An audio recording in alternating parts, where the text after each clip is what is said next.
Isn't it about time for somebody's favorite radio program? This is America's Outdoor Talk program. Are you ready to get rowdy? Outdoors This Week with your host, Alex Langer. Alex Langer. We've got fishing. Believe me, folks, I have been there, and the fishing has been tremendous. Hiking. Adios. Have a nice trip. Camping. This is a real adventure. How do you know? When you're an experienced woodsman like me, you get a feel for these things. Oh, really? Heck, we've even got kayaking. I'm going to show you kids the time of your life. We've got all the info you need for a safe and fun day in the sun. It's a darn good thing we found you when we did. There's something horrible roaming these woods. And you've got Outdoors This Week. Outdoors This Week. And now, here's your host, Alex Langer. Good morning, good morning, good morning, ladies and gentlemen, meine Damen und Herren. Welcome to the cabaret of fishing. Today we have a Meister fisherman. We have the man with us today. He's the man. And Lynn, we discovered him. We did. He'll tell you that himself. He'll say, yes, Alex, you discovered me. His name is none other than Dave Mercer. Dave used to be somebody that had a show in Canada, and now he is the star of stage, screen, and television on the B.A.S.S stage. Somehow he got the new B.A.S.S owners to put him on stage. Don't ask me how, Lynn. Now he's up there. He's bigger than life. He's bigger than ever. Dave Mercer is not just a Canadian TV host. He is the person who's the face of B.A.S.S. His Canadian show is in 150 different countries. Count them, 150 countries. Dave started with our old buddy, Big Jim McLaughlin. He called Big Jim McLaughlin when Dave was just a child, and he said, hey, Big Jim, take me fishing. And Big Jim, good old Big Jim, went ahead and he took him fishing. So nice. He's wonderful. At age 19, he finished school, and he was going to go fish full-time, picked up his gear, loaded his truck, hooked up his boat, and that summer he entered every tournament he could. But it was Canada. It was cold up there. So plus, they don't really have big-time tournaments up. He spent his all day and night in a truck. That's okay. Rick Clunn did that. Takahiro Mori did that. All the big guys did that. And maybe that's the key to success. You got to go live in your truck. That's right. Live in your truck. Live in your truck and you'll be big. Dave did it. Rick Clunn did it. And Takahiro did it. So if you want to be big in bass fishing, live in your truck. That's all I got to say. And then we have all of our usual suspects. We have good old Ron Lindner. We have Sammy Lee. We have good old what's-his-name, Wade Bourne. And Larry Whiteley. I forgot Larry. You forgot Larry. I always forget Larry. Larry's the greatest guy. And I always forget him. That's because he's so nice. That's right. The nice guys always finish last. Yep. You know? Remember that, folks. It's true. Don't be too nice. And that's it. So we'll be right back with Dave Mercer himself, the biggest man in fishing that we discovered years ago. More of America's favorite outdoor talk program, Outdoors This Week, after these messages. Hi, folks. Ron Lindner here for Lindner's Angling Edge Television. Seen on the Pursuit Channel every Saturday early afternoon. Okay, I'm currently doing an article for the North American Fisherman. North American Fisherman has quite an extensive circulation, 425,000 last I heard. It's one of the larger magazines out there today. At any rate, the title is Anchors Away, well, sort of. Anchoring, at least proper anchoring, was considered one of the fine arts of fishing. I mean, you were a good anchorer. You were indulged in the fine arts. Through the years, though, technology developed and things like GPS, depth finders, absolute accurate maps, trolling motors with spot lock, back trolling and drifting and the like tended to put anchoring as a prime methodology on the back shelf. A little background is necessary. Back in the day, anchoring was the mode. This is the days of the 12 and 14-foot wooden boats, the Orlocks, and the maybe you had a 6-horsepower motor on the back, and not all the people owned depth finders. Actually, they were flashers in those days. And a lot of depth was determined by metered strings with weights. And you'd go out there and probe around, and you'd throw some empty bottles wrapped with a string and some weights, and you'd mark off an area. And you kind of figure, I'm going to drift troll or anchor or do something in this area. And you might throw a split shot with a nightcrawler out, or you might use a bomber with a minnow on it, or maybe cast an area with a plug or a spoon. These various methods were in use. Over the years, however, bass anglers in particular kind of stopped anchoring. They still do. Now, the shiner fishermen with guides, which would pull up in Florida, you see them, they pull up there, they anchor down, and they put these corks out with these shiners, and they float them in against heavy cover. They still do that today, but by and large, most bass fishermen, they keep untied, as it were. They figure that with the machinery they have today, that they can hover in spots long enough to properly fish it down. And in the walleye world, they would anchor in areas and fish with leeches. They still do that till today. Anchoring as a system has not went away, but it has markedly decreased or got until recently with the innovation of talons and power poles, which you see on the back, these little towers you see on the backs of these boats. Anchoring is coming back into its own. Minn Kota's talon, you can now anchor, or what we call pin anchor, in 12 foot of water with the press of a button. Bink, it sound. You want to go leave? Boom, you press the button. It's all wet, and it does hold you, even in a pretty darn good wind. And and by the way, I hear they're even working on. No, I shouldn't even say. Yeah, I'll say it anyway. They're working on 16-foot models as we speak. They got ways of doing this. So with these new anchors, talons, and these power poles, anchoring is coming back to its own. These guys are, particularly bass fishermen, they're positioning themselves between maybe a very complicated dock layout. There's a lot of number of docks, and they got all kinds of offshoots and stuff. They'll position themselves. They'll pull down. We call it taloning down. Talon down, and from this position, lock themselves down and really cast out. Shoot it underneath the dock itself. Shoot it under the boat. Shoot it under the side of the canopy. That kind of stuff. So anchoring more, and they're also anchoring in stump fields.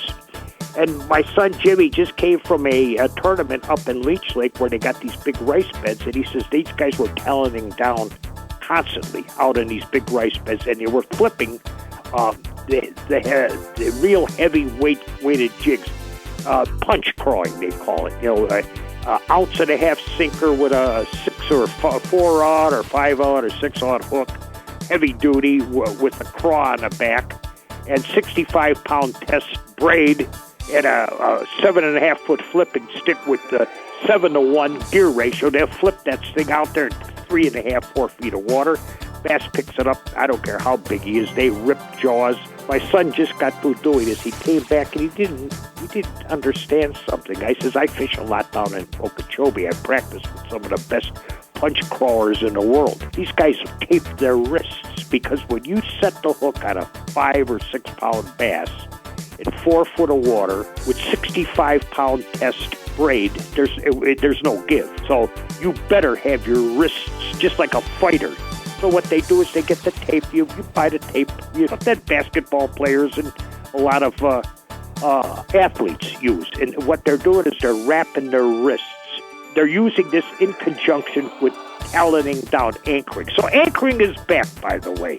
So the long-lost art, they're starting to rediscover something that everybody used to do years ago. With that, well, see you later, folks.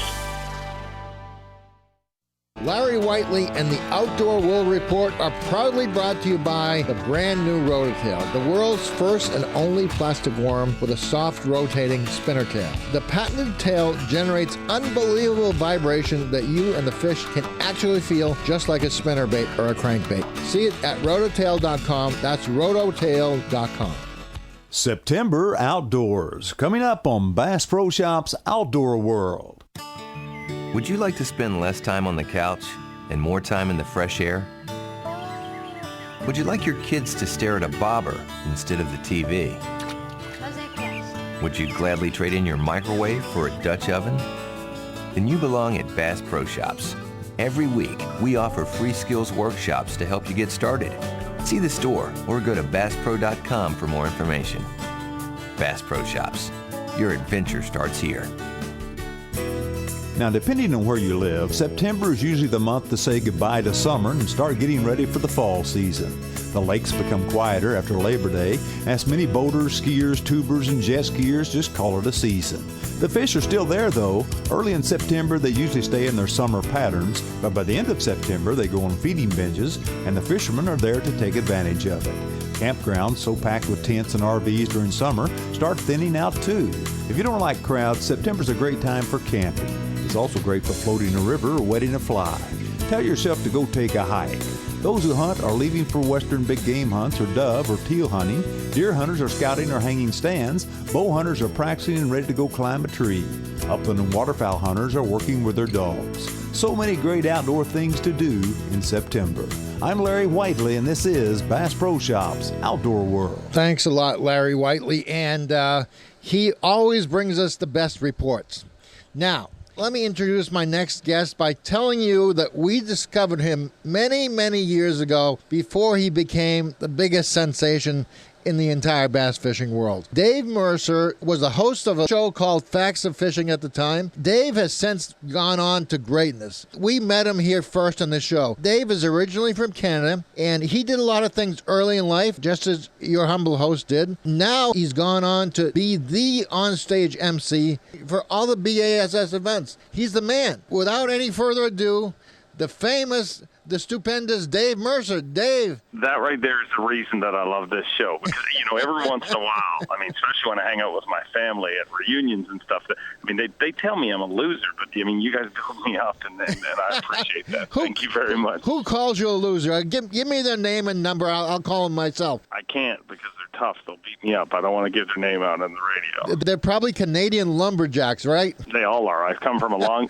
line of Canadian lumberjacks. That's what I've heard. So, Dave, is Facts of Fishing still in the air, or did you can that? No, very much so still in the air. We, if anything, it's gotten bigger. We're now, where we used to just be distributing Canada, now we're also on the Outdoor Channel in the States.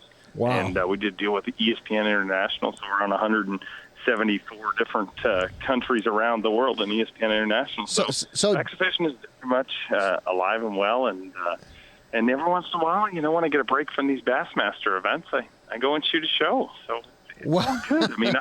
I always consider myself to be, luckiest guy alive, because most people would like to have a dream job, that they have that dream job. Well, I got my first dream job, and then I got lucky and I got my second dream job. The unfortunate thing is scheduling is kind of a nightmare, but other than that, it's great. Whatever this scheduling nightmare is, it beats the alternative, You got nothing to do. Nobody calls you. Now, everybody's calling you all the time. We played a small part in that. I'd like to tell that to myself and my audience.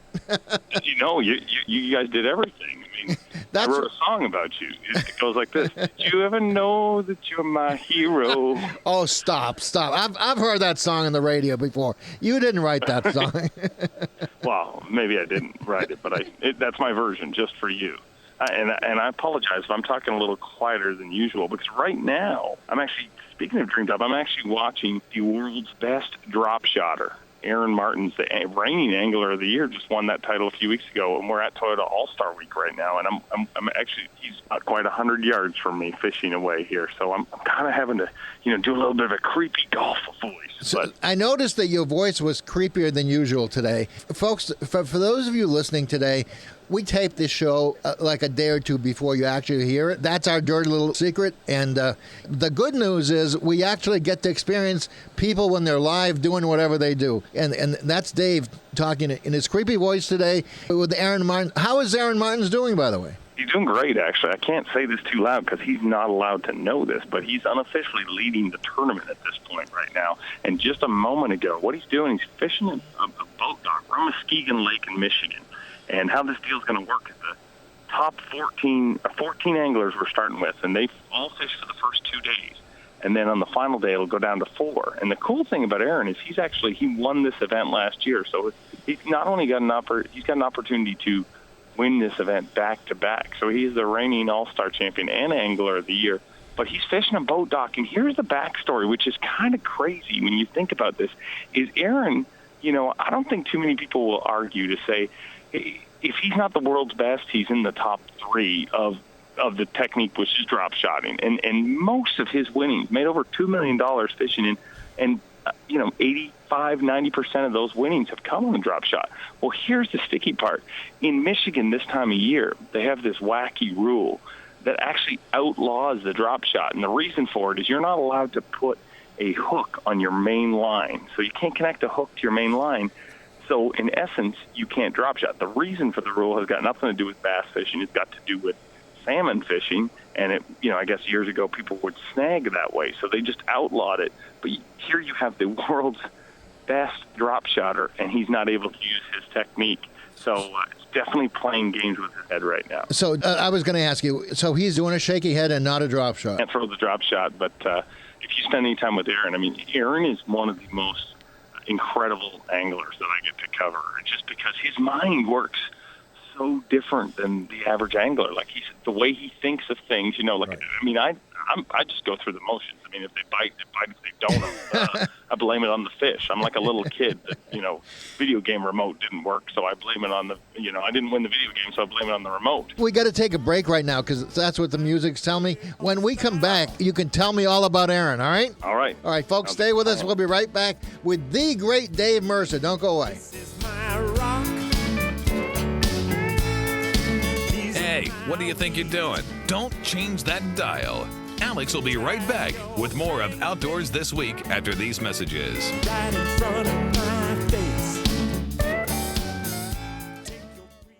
The Wade Bowen Report is brought to you by the original Alex Langer's Flying Lure. Hey, that's my lure! Hundreds of millions have been sold on TV worldwide for over 2 decades. It fishes itself and swims away from you on its own. Catches nearly every game fish that's ever swam. See it at flyinglure.com. That's flyinglure.com. The mourning dove is one of the most popular game birds in North America. Most dove hunting is during the first week or 2 of season, and then the birds scatter and hunters move on to other pursuits. However, most states offer opportunities to hunt doves in mid-fall in the so-called second season. Keith Sutton says this time can offer a lot of sporty shooting. I'm Wade Bourne, and this is Wired to Hunt Radio. Today, Keith passes on tips for success on October doves. Stay tuned for more Wired to Hunt Radio. For a day at the range, it's hard to beat an accurate pistol and lots of .22 long rifle ammunition. Folks at Smith & Wesson couldn't agree more. And the new M&P 22 pistol fits the bill perfectly. The M&P 22 combines the look, feel, and familiar operating features of the trusted M&P series of centerfire pistols. The M&P 22 is perfect for training or simple shooting enjoyment. To learn more about this new M&P rimfire pistol, visit www.smith-wesson.com. Planning to head outdoors today? The National Shooting Sports Foundation reminds you to check the fire danger levels in your area. Whether target shooting, camping, or even parking a car with a hot exhaust, remember to take precautions. If you're going shooting in dry conditions, minimize the possible risk of fire by not using steel-jacketed or steel core ammunition, tracer rounds, or exploding targets. As we know, wildfires have many possible causes. Don't be one of them. This is Wired to Hunt Radio. Keith Sutton of Arkansas says most early season dove hunting centers around feeding fields and involves large numbers of hunters.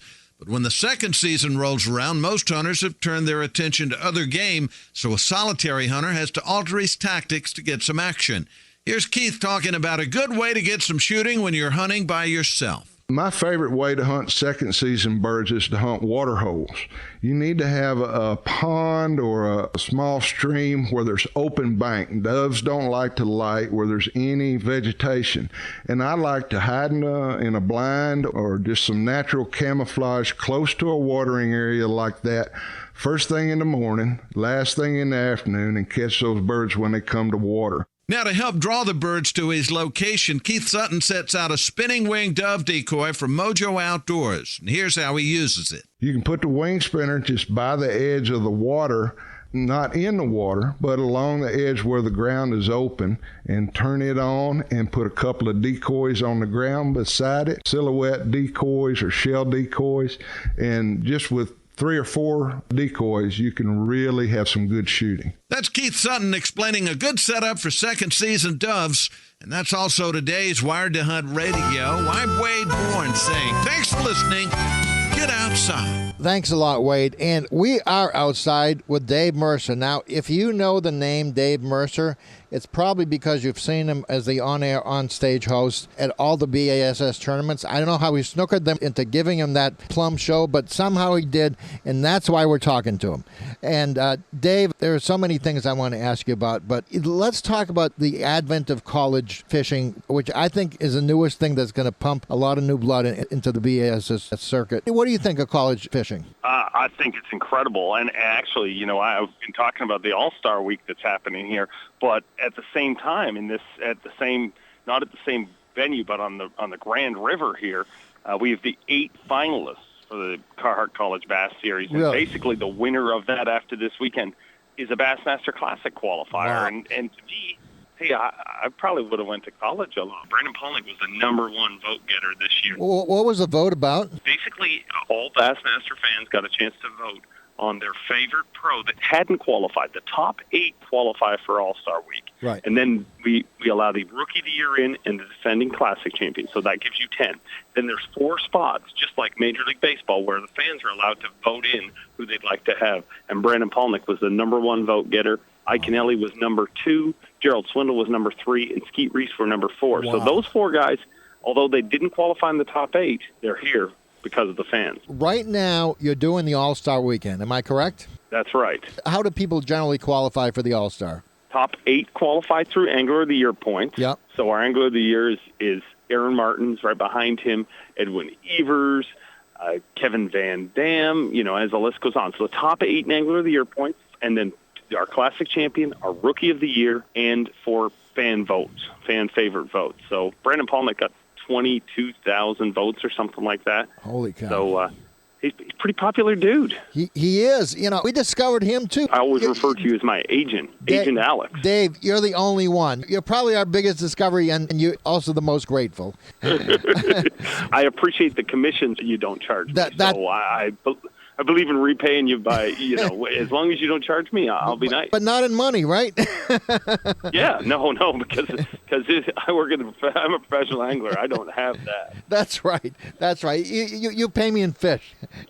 All right, Dave. What's Brandon doing? Brandon right now is fishing around. He was fishing a dock when we first started talking with a jig. Right now he's fishing along some riprap, throwing a crankbait. I gotta believe he's, throwing his Arishi shad, the bait he designed, and he fished a riprap. Now he's like a sand flat and working his way up towards some laydowns. Basically, just covering water and slowing down when he gets to a particular piece of structure. It's a big cold front going on here, and now it's you can feel the transition that's happening here on the lake. Everybody, all the spectator boats and everything, we were all bundled up this morning. Now everyone's stripped down to shorts and stuff is starting to warm up, and I got to believe the fish are going to start turning on soon, too. Right. Dave, I hate to say it, but we're almost out of time. Where can people follow you on the web? You can follow me on Twitter, and my Twitter handle is @FactsOfFishing or factsoffishing.com, or on my Facebook, which is Facts of Fishing. So check Facts of Fishing anywhere, and you'll find me. You actually tweet? What do you tweet about? Oh, I'm going to tweet that we just talked right now, probably. Holy cow.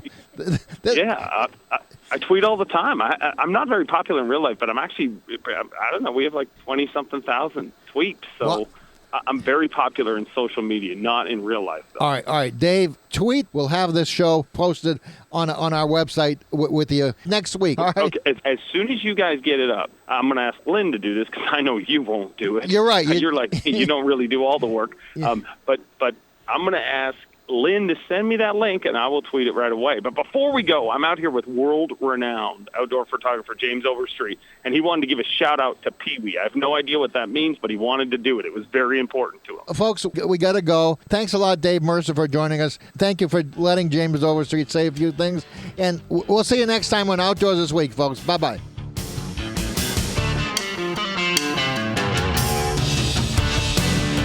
Alex Langer, Outdoors This Week.